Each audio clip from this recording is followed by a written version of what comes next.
Hi, everyone. Welcome to this AI Roundtable. I think we're at our sixth session, focusing on inclusion today.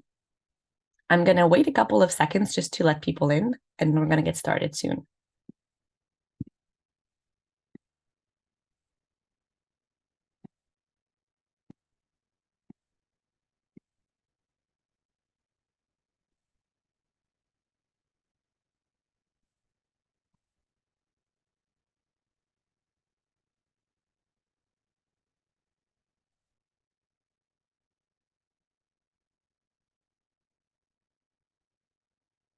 So again, for those who just joined us, I'm just going to wait a couple of seconds to let everyone in, and then we're going to get started.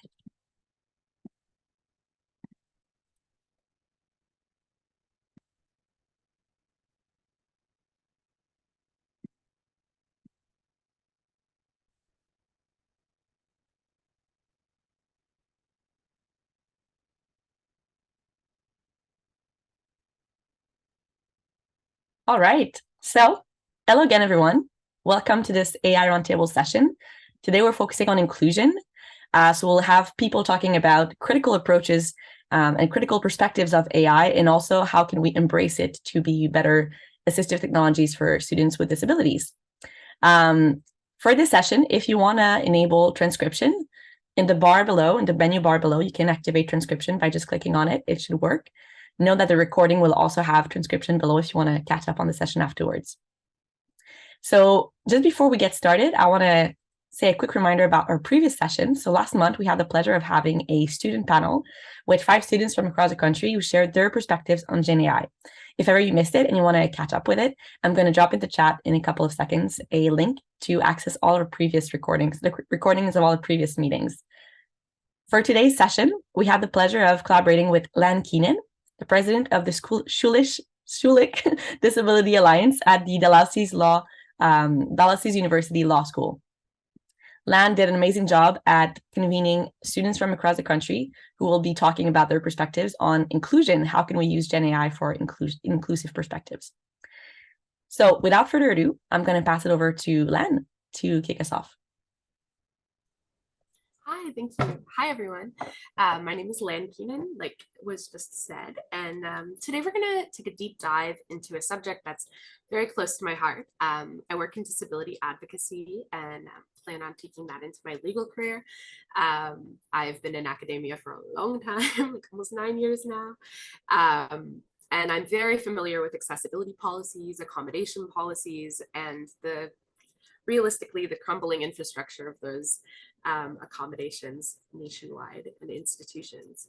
So I sort of hit a point last year where Gen AI was being integrated into platforms and programs that I was using for school.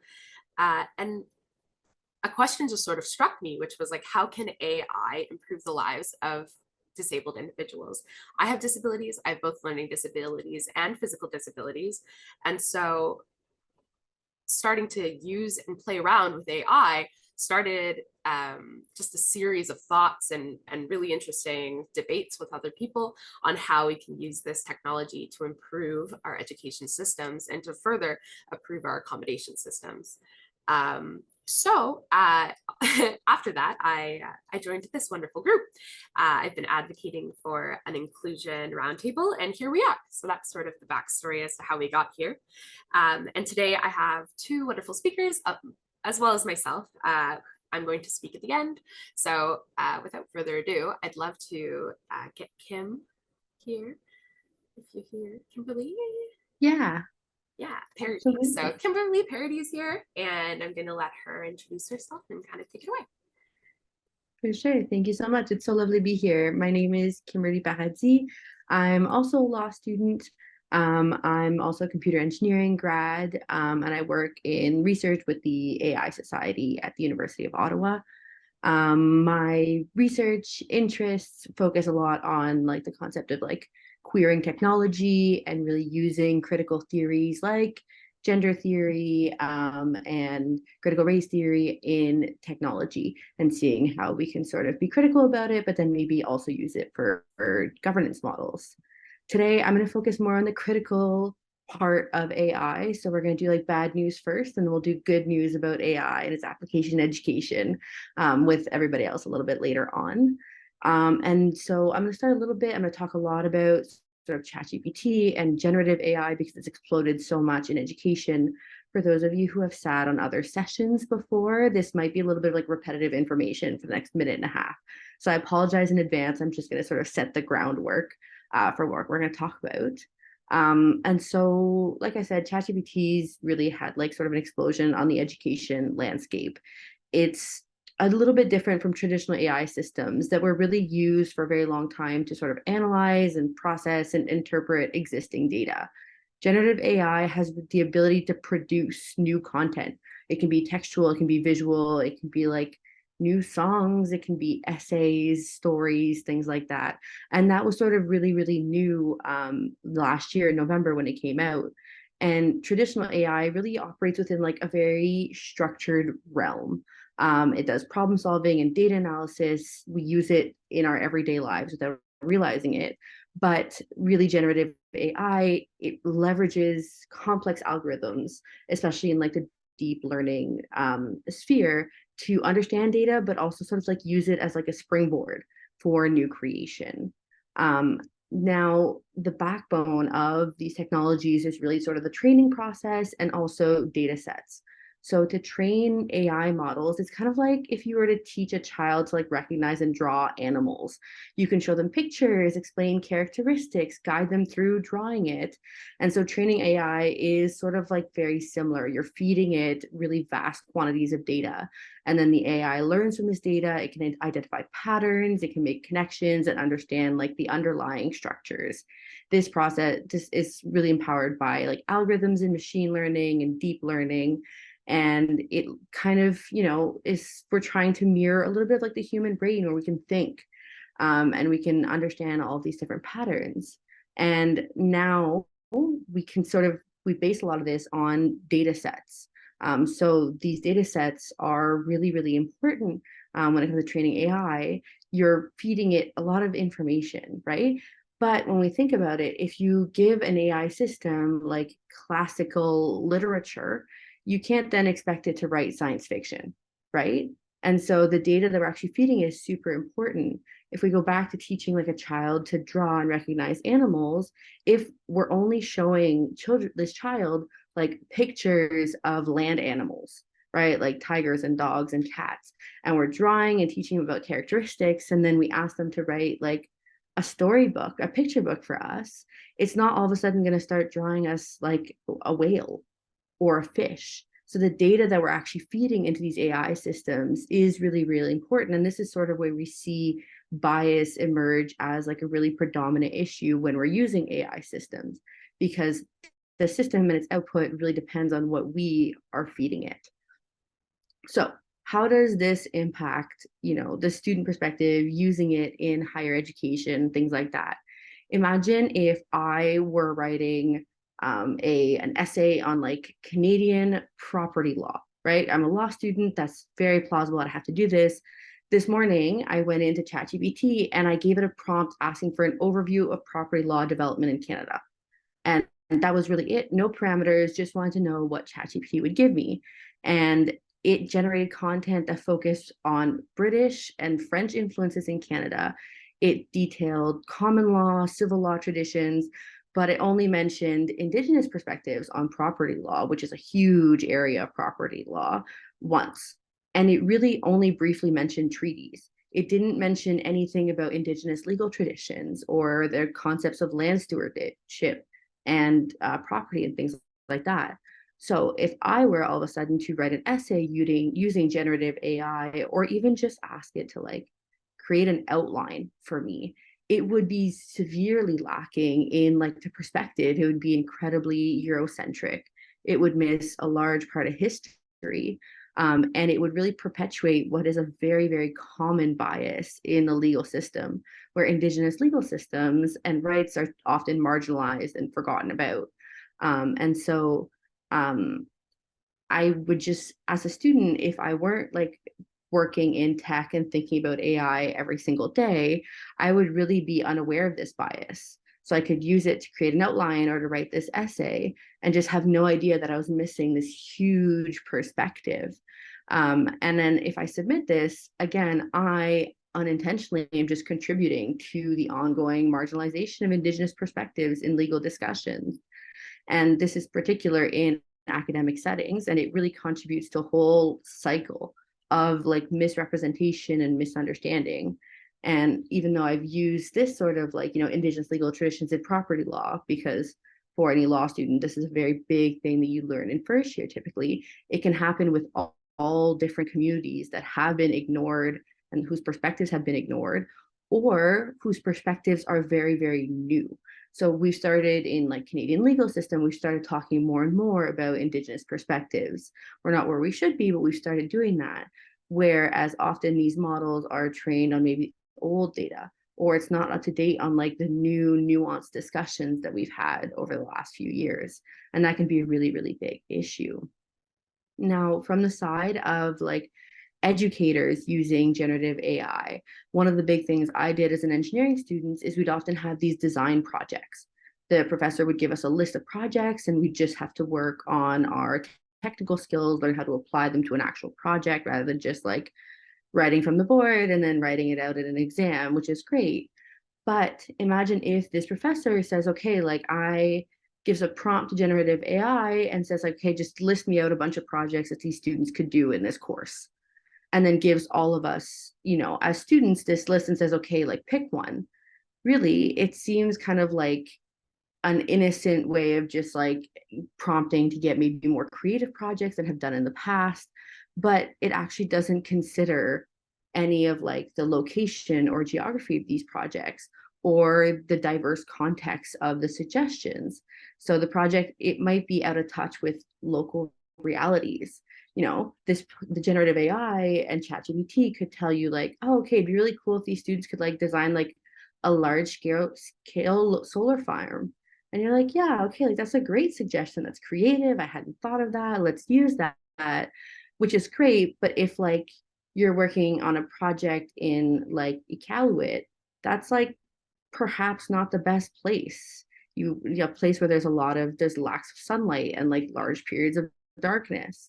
And so the disconnect of like using generative AI in an education purpose, it can lead to projects that are irrelevant or inappropriate for the community and fail to address the actual needs faced by the people who live in that geographic area. It reduces sort of the educational value and the real world applicability of projects. And it can also deprive students of the opportunity to really engage meaningfully with communities and with populations of people, because it's quicker, it's easier, it'll be creative, and we sort of remove that relationship building that we would typically have. And it can really just perpetuate a cycle where designers and planners and engineers don't have a comprehensive understanding of diverse community needs. And it is really, I think, essential while for students to understand the impact of them perpetuating sort of like any cycles of like marginalization by using ChatGPT. It's also important from an educator perspective to understand that like even simple tasks of coming up with new projects or like enhancing a syllabus can also perpetuate these cycles onto the course, but then also onto the students who will then perpetuate it in their work afterwards. Now, as we've sort of talked about all of this piece, one way of sort of governing this or preventing the use of generative AI has been like ChatGPT checkers, right? So you can like input the text and it'll tell you like, this is AI generated, or this is like 90% certain this is AI generated. These tools are primarily sort of aimed at safeguarding academic integrity, but they bring their own sets of challenges for some of the issues that we've discussed.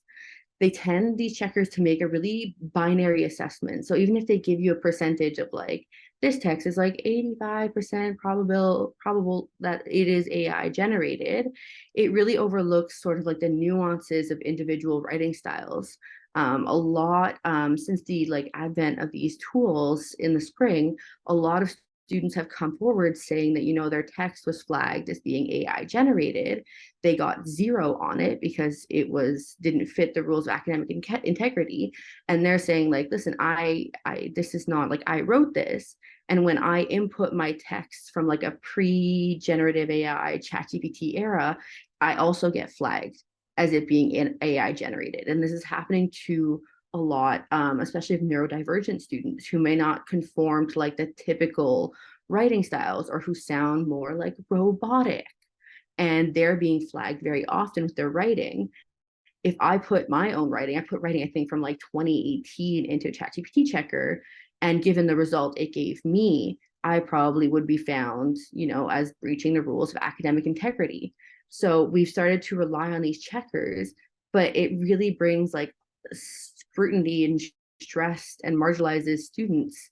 And it doesn't address sort of like the root cause of the problem, which is like the inherent bias in the training data and a lack of education around AI. So by focusing on detection, we're actually sort of ignoring the need for like a more inclusive and diverse AI system that can actually enhance learning without perpetuating bias. These strict policies in universities and higher education institutions, it really like stifles the potential benefit of these technologies, right? So ChatGPT can be used and it can be used in really great ways. We just need to have more education about it and need to have like a really nuanced approach to using them. Last week, Harvard's Meta Lab out of the Berkman Klein Center released this like, I forget what it's called. It's the AI Pedagogy Project, where basically they develop all of these tools that explain how AI works. What are different types of AI tools? How can they be used in school? How are students using them? And they take like an educational approach to AI in order to really inform educators about what it is, and to remove sort of like the feeling that AI is like this black box that nobody knows about, nobody understands, and we just need to figure out how to control, or else it'll take over the entire world and it will be the end of everything. So they really take this approach where they're informing people and they're giving them access to tools that they need. And by fostering this culture of sort of responsible use of AI, we can actually continue to use and improve on AI by like harnessing the benefits, but also minimizing the potential impacts and harms that it can have. And I think this approach is what we need, especially from an educational perspective, so we can say, you know, these are all the biases, right? This is, you know, if I'm teaching this course, this is really the biases that could come out if you use it. Here's what we need to do to prevent that, and here's how you can use ChatGPT in all of these wonderful ways that can help you without actually perpetuating a lot of the bias that we've seen. And that is all from me. And I know that is a very critical and negative. So I'll let Jim and Lon take over with sort of the good parts of AI, because there's a lot of them.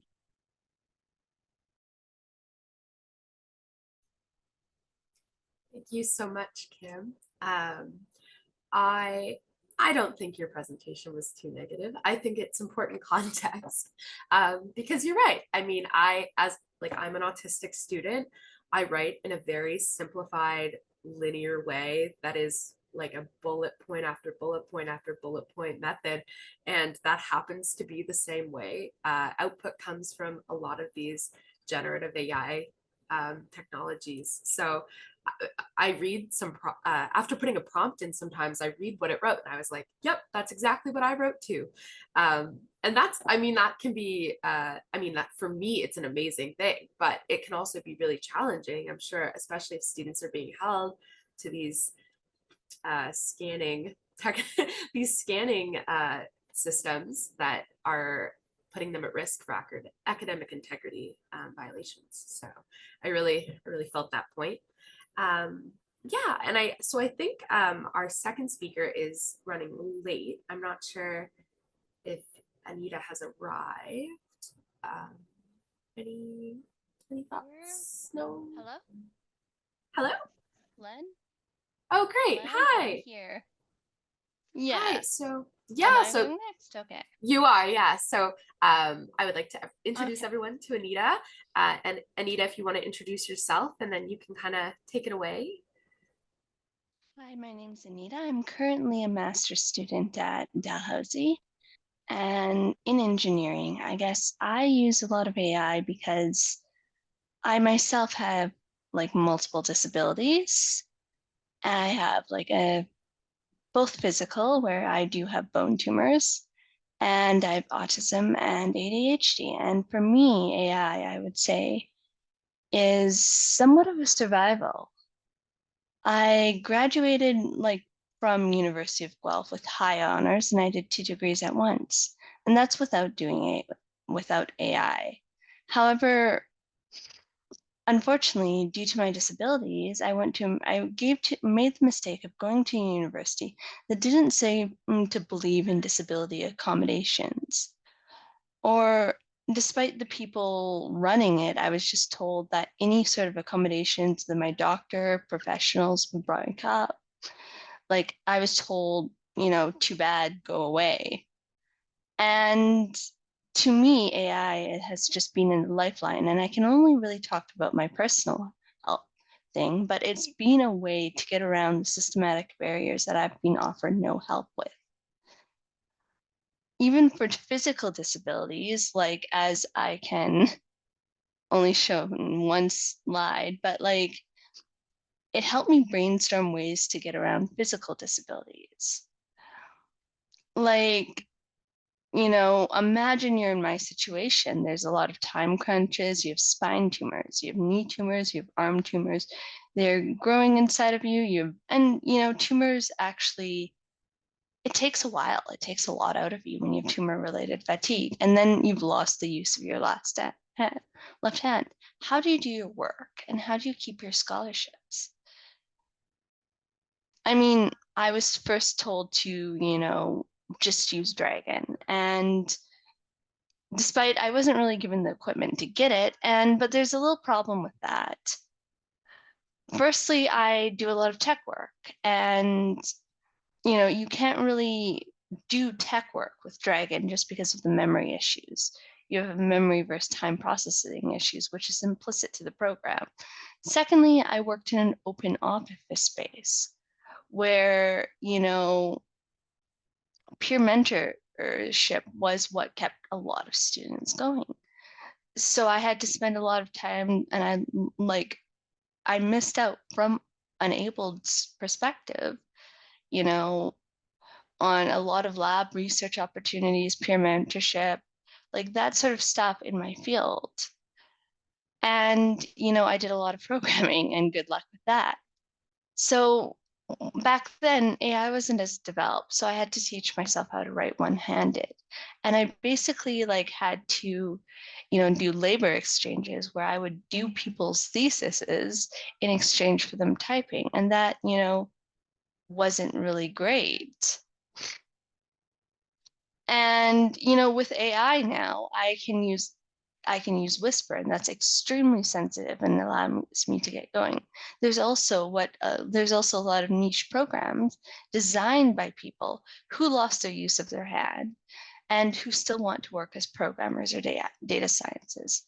So there's that one aspect where, I would be allowed to keep my career, and just because despite having no help. Now imagine for me, I went to the accessibility center, and one of the main things I struggled with was I had to figure out all my accommodations by myself. Like, what do you do? How do you do everything one-handed? How do you do everything with spine tumors? And how do I keep my research going? How do I write a thesis?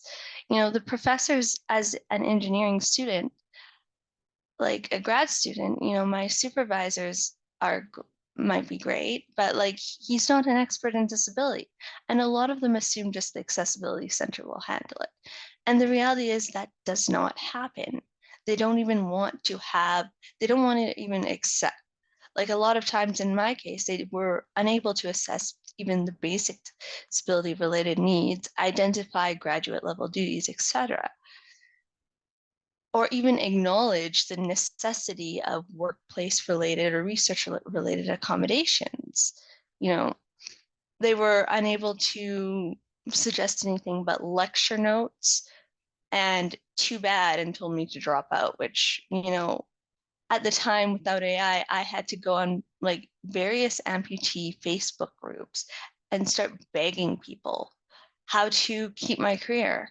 And I mean, that took a lot of time. Imagine having to reach out to each person saying like, hey, you have like one hand, how do you do lab work one-handed? And imagine doing that while you're with, severe exhaustion from a cancer scare that might have killed you. And, and with tumor related fatigue, that was an absolute nightmare. Now with Pi AI, I can just, what would have taken, what would have taken 3 months for, just begging the accessibility to help me and still not getting, I can just type in and it will brainstorm ideas of how do I do this one-handed? How do I think about like, how do I do lab work one-handed? How do I modify the lab so I can work in it? And I don't have to skip important lab meetings to go to the accessibility center with like the promise of potential accommodations, only to be told that this is out of scope of student accommodations. I can just type in my needs, my situations, and it will help me troubleshoot. And that for me is time that now that I can spend like recovering from tumor surgery. That would have been so valuable. You can also say like, it also allows you to, for me also like, due to spine and knee tumors, I had a lot of trouble getting around campus. I would pass out regularly if I walked a couple blocks. However, apparently helping me, access class, labs, meetings, and was out of scope, but I was never really directed to the right people who were supposed to help. Thus, that spent like a lot of time. I had to spend a lot of time isolated in my cohort in, a lab and environment that relies on peer learning. And that was a huge barrier to me. Now, like I can use PoAI and other AIs, and I can say like, design a curriculum for me to teach myself the self I missed due to inaccessibility. I also found that like, one of the main privileges that I found, I'll use privilege, is the ability only to focus on your studies.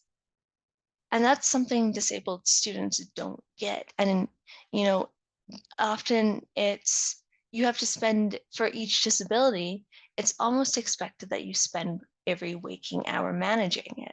And that takes time that, from opportunities that abled bodies get to like study for the test or work on careers. So AI cuts that time down. A lot of the times, like not only did I have to focus on my research, which of course, writing a thesis is apparently big work, but I had to read an extra 3 textbooks just on my disabilities so I could navigate the situation. And that was a week. And that took a lot of time that, a lot of people, like until I got over the barriers, I was denied opportunities that normal grad students would get, like conferences, the ability to publish, just because they were deemed so inaccessible to me. And I had to figure ways around them myself.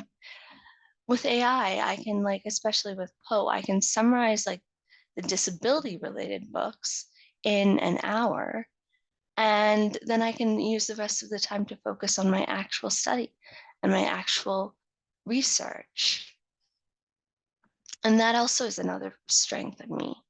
Another thing was basically like, for me, like disability isn't exactly always fancy equipment. Sometimes it's just modifying the layout of the tech issue. And that led to a lot of tech support problems that I had to deal with myself. I mean, the accessibility, it was apparently undue hardship, the Accessibility Center claimed, to answer my replies and fix something in 3 months during a winter semester. So I was left with a lot of like, I've set up my own disability related program, I'm doing something, and then it breaks down. And now what? A lot of times there's like AI tech bots, and I could use that instead of, running to Neil Squire and waiting 3 days, or emailing SAS and waiting 3 months and still getting nothing fixed. So that was another way I can actually start things. Thank you so Also, much, Anita. but yeah. Do you have we have to move on to the next speaker, but I just wanted to give you an opportunity. Do you have any like final thoughts on AI and how especially like the audience as a whole could sort of apply your story and maybe offer AI as a resource to other students? I would say like when there's like they're expecting that the systems often work, and without that, students are left on their own. Disabled students are denied opportunities, they're denied education, and AI is pretty much sometimes the only way around that. When you have nobody else willing or able or who has the knowledge to help you, what do you do as a student? You still want an education. And that's how you can use AI, just to navigate that scenario. Thank you so much. I really appreciate you having the time to come and speak with us. And yeah, if anyone wants to reach out to Anita, I'm sure I can facilitate our contact information after this presentation. I think that giving personal accounts, especially for us students, and making sure facilitators and admin and staff are hearing it is so important, especially in higher education. The more complex our programs get, the less and less accommodations that are offered to us. So I really appreciate you. Sorry, can I just add something? I will also add, like, tumors can happen to anybody. So it's not just me who's on the chopping block. A lot of people think that, oh, disability won't happen to them, but you can, like, any single one of us could have tumors, and they're like, they're at the same risk I was. Thank you so much. Yeah, it is, and anyone can become disabled. It's not something you're born with. Disability can happen. A car accident tomorrow could leave you disabled forever. And I think those perspectives are so important to keep with you. We're not talking about this amorphous blob of students. This is really like, someone who develops severe arthritis could suddenly have to live with a disability in our society for the rest of their lives. So I think those are always really good points to bring up. And yeah, I want to transition now to Jim Gavin, who is our next speaker and last speaker besides myself. Jim is a close friend of mine. We have both sat as president on the Disability Alliance at the law school. He is our founder of the Disability Alliance at Schulich School of Law. And he is also our tech committee advocate, very much so, constantly questioning why we don't have more accessible access to our materials. So yeah, if Jim, are you on camera? I can't see you, but I'm right here. Okay, great. Sorry, my screen is acting strange. But yes, so I'll let you take it away. You can add anything I forgot to introduce you of. Great. And I'll let you take it away. Sounds good, Lan. I'll take it away.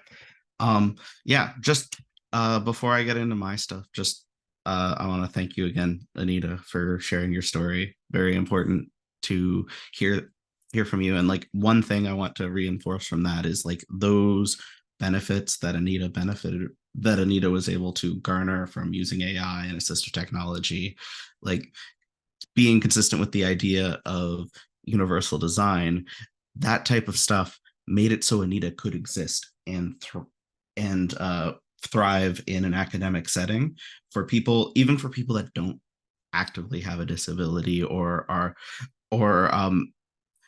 already able to engage with the academic field. Having these tools available to them just gives them another tool in the toolbox, and that's really valuable on every level.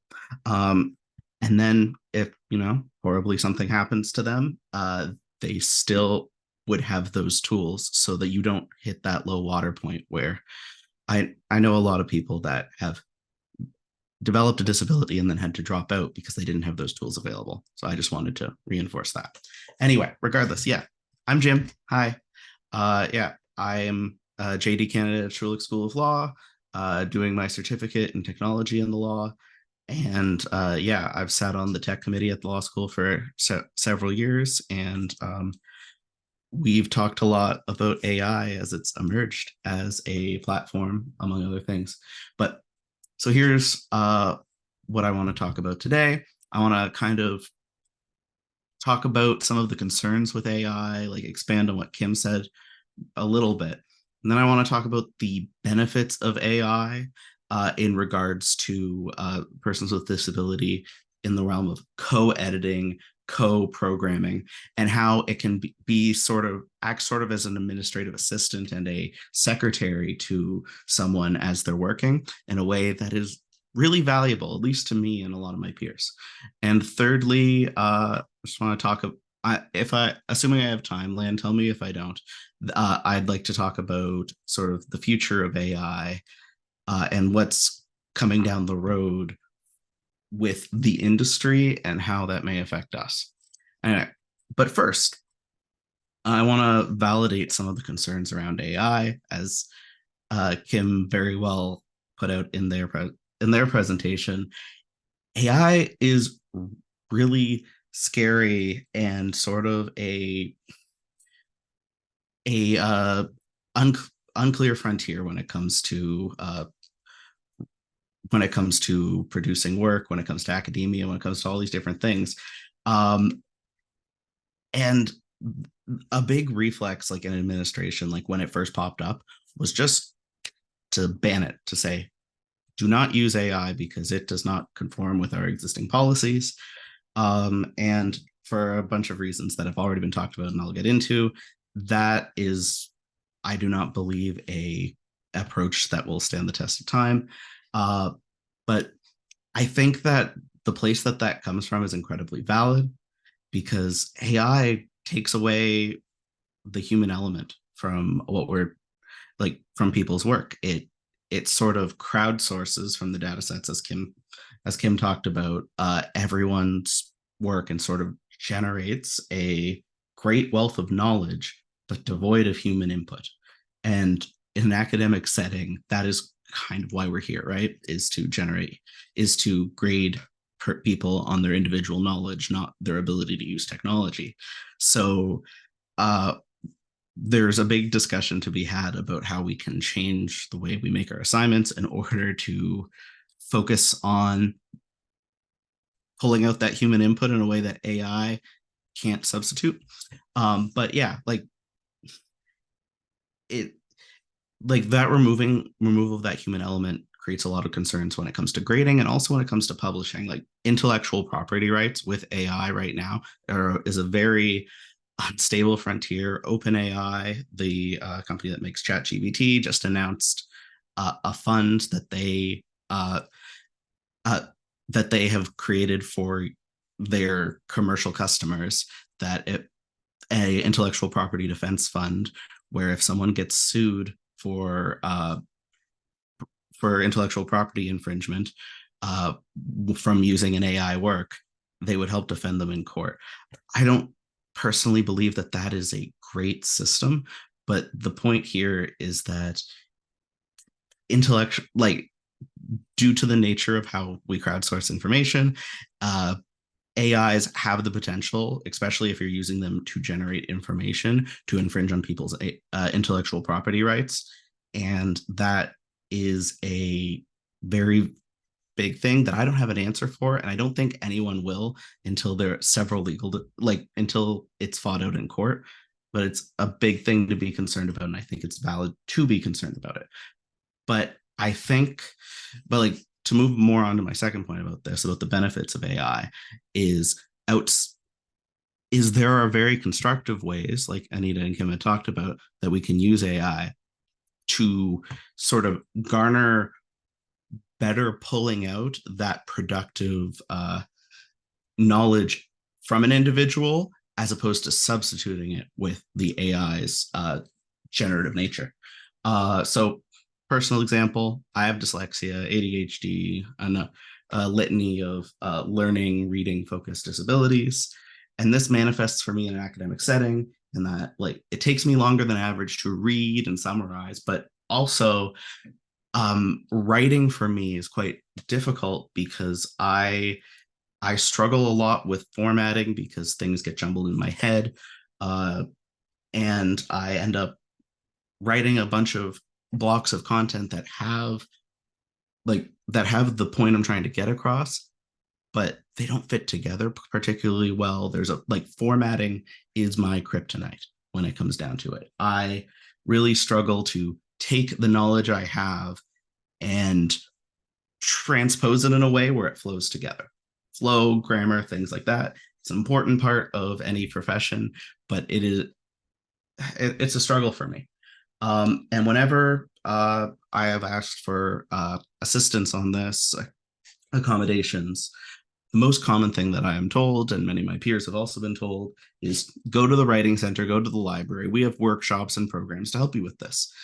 And that is legitimately good advice, assuming that I can access it, either because I don't live near campus, so being able to go there at the designated hours wouldn't work, or the time where these types of services would be really useful isn't at 2 p.m. on a Wednesday. It's late at night on a Sunday, something like that. It's times where those resources wouldn't be available. But with AI, you can have that an editor in your pocket of functionally, where so like an anecdote that I was told by a good friend of mine who has dyslexia and some similar disabilities to my own. They just graduated from their master's in economics. I asked them their secret, and they said their secret was Grammarly Premium. Grammarly, as a program, started as a sort of an advanced autocorrect with more hard-coded grammar rules. Now it actively integrates AI into its processes, and autocorrect is also a form of AI. It incorporates more generative AI into its processes, but it can be a very valuable tool as an editor and I don't want to say co-author, because really it's just applying those linguistic rules that don't come naturally to people like me, or also for people where English is their second language. This could be a good one. These generative AIs can help you develop the format that then lets you express your ideas better. So instead of abstracting those ideas, it makes them clearer. And this is also very true in the ComSci space, where Microsoft has recently introduced a application called GitHub Copilot, which sort of expands the practice of co-programming to AI, where basically you would write your own code, and the AI would look for errors and propose solutions based off of a vast library of past problem solve, of the GitHub database where similar issues had occurred and how those solutions were found. It's an incredibly powerful tool that many people benefit from. This is something that there is a human analog for. Normally you would have a friend look it over and do it as well. But being able to have an AI do that cuts down on the human cost, and really expands on people's potential in a really valuable way.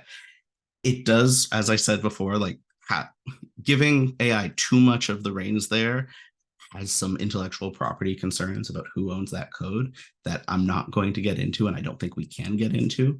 But I think the potential for just bringing out the best in people, whether it be because they're English isn't their first language or they have a disability, is incredibly valuable for AI. Those are the two biggest things I wanted to talk about. Is just sort of the concerns around AI. But yeah, two more things in my outline. Number one is it's also really good just for organizational tasks, which I think Anita talked about a little bit, where specifically in the law, in something that's very specific, perhaps AI can really show its limitations. Like there's a really infamous case out of New York where somebody submitted a legal appeal or a legal submission that was fully generated by AI that they did not check over. And it cited sources that did not exist or were not relevant in New York. And that is an example of like what we want to avoid as we develop our processes regarding AI. But it can be very helpful for less mission critical work, more organizational focused work. Another anecdote is a good friend of mine is an elementary school teacher, and they use AI to generate their lesson plans. They already have the general content for said lesson plan, but they allow ChatGPT to format that into something, like they specifically give it to ChatGPT and say, format this in something that is at a grade 3 level. And it helps simplify the language down. They still generated the core information, but it simplifies the language down for them. And that is very useful, even if you're not working with grade 3s. Like just I have used it in the context of, these are all the things I need to do in a day. Can you make me a to-do list? That's also a very valuable use. Anyway, I'm kind of getting distracted here, but the main takeaways here is that AI is a new frontier, and it's very dangerous if used incorrectly. But I think that like if we develop good systems that support a positivist form of AI where it works, that helps bring the best out of students and allow them an easier pathway to getting to developing their ideas as opposed to restricting them, it can be very good. It can be very useful. Yeah. Oh, sorry. Thank you. No, yeah. Thank you so much, Jim. I really appreciate your comments and your antidotes. I think you really captured what part of the danger of AI, but also the usefulness, especially in task organization and implementing it to help you succeed as opposed to letting it succeed for you. I think that's the key moving forward. And yeah, I just really wanted to appreciate you. Thank you so much. If you have questions for Jim, just hold them to the end, and we'll just go through some questions. If you have any, please feel free to put them in the chat and I will address them in a couple minutes. I'm just going to touch on a few extra points right now that I have been waiting to talk about. I wanted to go last because I wanted to give the 3 speakers a chance to go through their ideas, and then I wanted sort of me to be the backup, or rather supplementary information that I felt like needs an extra boost. As a student with autism and various other learning disabilities amongst my friends here, I have gone through the ringer as far as academics have gone. I got accommodations figured out by my 3rd year of university. It took 3 years to get ones that were actually helping me. 4th year went well, great, 4.0 GPA. And then my 5th year, we went into COVID. That was awful. I'm sure all of you remember it. And it sort of has stayed that way. Although one unique feature of COVID was the integration of online learning in academics. And this shift really surprisingly helped me succeed in school. And there was like this question, like, how are you doing even better during a pandemic than you were when you were normal and fine at your university? And it was because AI started to exist. The more people were using Microsoft Teams, the more Microsoft got involved in generative AI and other tools such as closed captioning, transcription, video, sort of like live time video feed into my computer in front of me, no distractions. And I could focus on the professor in front of me, not worried about notes, not worrying about having to take notes, because the transcript would be available to me at the end of the lecture. Lectures could suddenly be recorded, and they could be recorded in full, accompanied by closed captioning that you can enable after the fact, and transcripts. These basic accommodations were completely impossible for most academic institutions before the pandemic. And truly, they have changed my life. Professors who refuse to integrate those tools into their current classrooms are preventing people from succeeding, and they're preventing an equal playing field amongst students. In your classrooms, there are students who cannot hear what you're saying, or we cannot process what you're saying. There are so many different types of sensory input in a classroom. Bright lights, large people talking, lots of whispers, clicking, and then your presentation, which may or may not be using accessibility features, plus having to listen to you speak. There are so many things going on.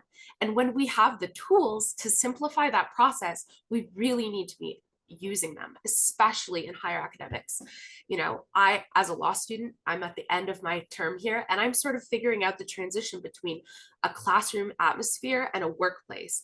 And something that is very much being used in both of those atmospheres for me right now is a Microsoft Teams atmosphere.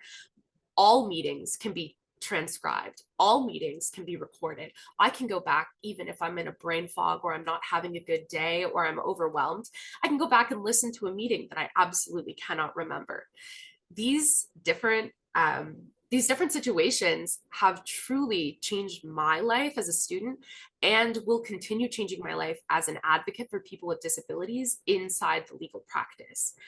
I am a big advocate for AI in accommodations. I think we all can appreciate, especially if you're working currently in a university, that accessibility departments, disabled students, they aren't receiving the big funding. There is no funding going into accessibility offices, at least in the Maritimes right now. I attended the University of Guelph, who I'll give a shout out to because they got their accessibility department together as I was leaving. But the reality is there are so many students who just aren't accessing things that they're legally entitled to. They have human rights and they can't get them due to a lack of resources. AI is a resource that replaces thousands of staff. Truly, you know, no longer do you need to hire one person for every student to take notes during a lecture. All you need to do is transcribe your lecture. Note-taking services is one of the most used accommodations across the country for all students of various disabilities.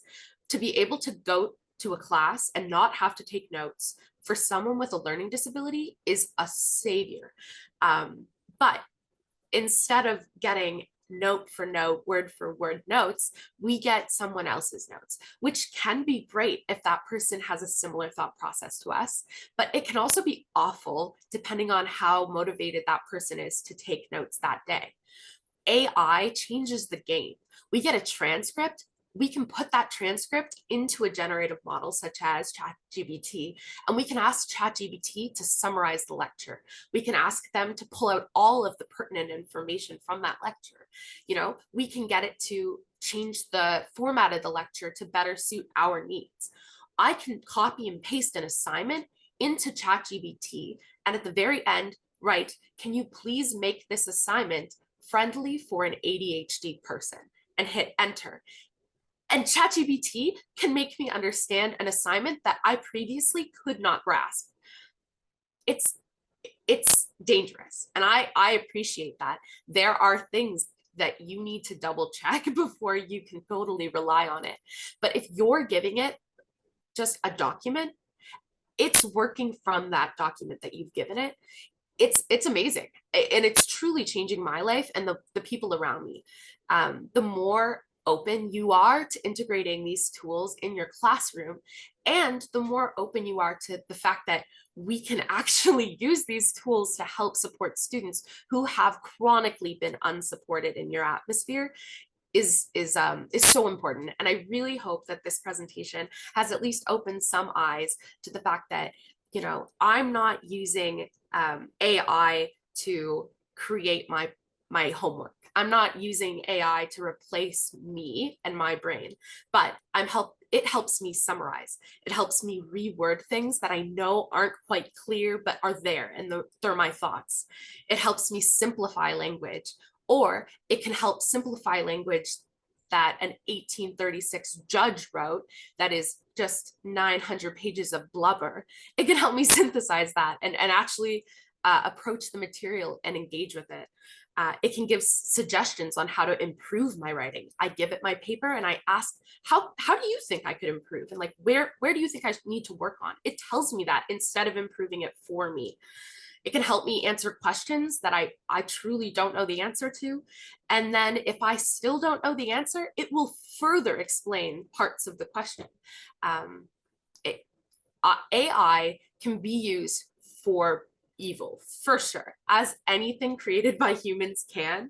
You know, it's a double-edged sword on a good day. But if we embrace the technology under the guise of it being an accommodation mechanism, especially in universities, we are going to see a flourishment of people finally being able to compete with their peers on an even playing field. I have been a wonderful student my entire life, and I've loved academia. Being in law school and having access to very little accommodations has beat my PhD out of me. I no longer want to engage with academia because there just aren't accommodations. I hope that in the next few years, the ability to bring AI, accommodations, and disability together will not only improve my ability maybe to future access work and writing a thesis, but also I have a feeling that in the next 4 or 5 years, we're going to see an influx of students with disabilities who've managed to use AI tools throughout their education, including high school. They're going to funnel into universities. And so, especially for you, those of you who are in charge, I want you to really think about that. AI technology is going to be helping students from a very young age from now on. People will get to university not only mastering how to use prompts and how to use generative AI, but then they're going to need accommodations. You do not have the funding or the appropriate infrastructure in place to accommodate those students, and they're coming. We're coming. So please, just in the brightest way I can say is you're going to need to open your eyes up to disability and the way that AI is going to play a huge role in our futures and the success that we have going on from now on. I don't know if that made sense, but it was a perfect closing remark. Okay, great. I do have to, unfortunately, we are at time, and I want to make sure that we close the session. We won't have time to take questions, but I am assuming that there are plenty of questions that emerged from the discussion today. So if you do have any question, please put them in the exit survey or send them to us by email. I'll make sure to send them over to the speakers and we'll get back to you. So please do send them your questions, send us your questions. And I want to take a second to thank all the guest speakers. Thank you, Len, as well, for coordinating this session. I think everyone mentioned it in the chat, but it was really, really eye-opening to hear your stories. And I hope that people leave this session with a lot of new approaches to how AI can be used for helping students with disabilities. It was our last AI Roundtable of 2023. So we've had 6 for now. We will be coming again in 2024 with other AI Roundtables. So if you have ideas of sessions, please send them our way. I will put in the chat a quick exit survey. We'll also send it by email if you have any suggestions. But I hope we see you again in 2024. And without further ado, I wish everyone the best of the day. And yes, see you again soon. Thanks so Thanks, much, everyone. everyone.